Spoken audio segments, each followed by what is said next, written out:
Aš esu Monika, dalyvavau karalienės stovykloje, jau 4.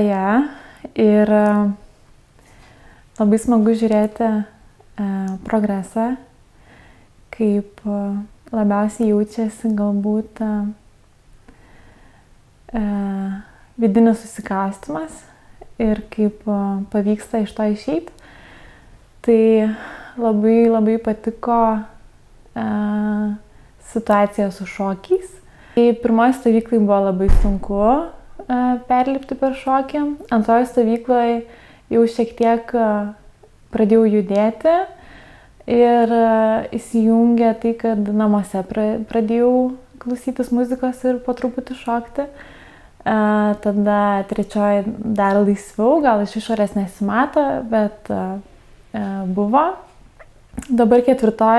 panašiai kaip 3, bet, žodžiu, yra kur dar dirbti, bet geriau.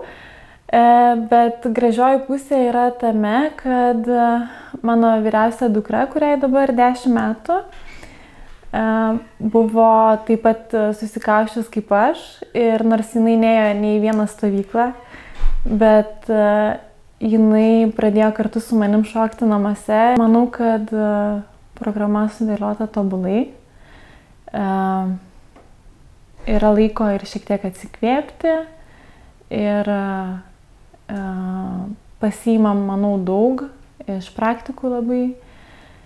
Ir labai skanus maistas, visko pilna ir naujų skonių. Labai faina iš tikrųjų.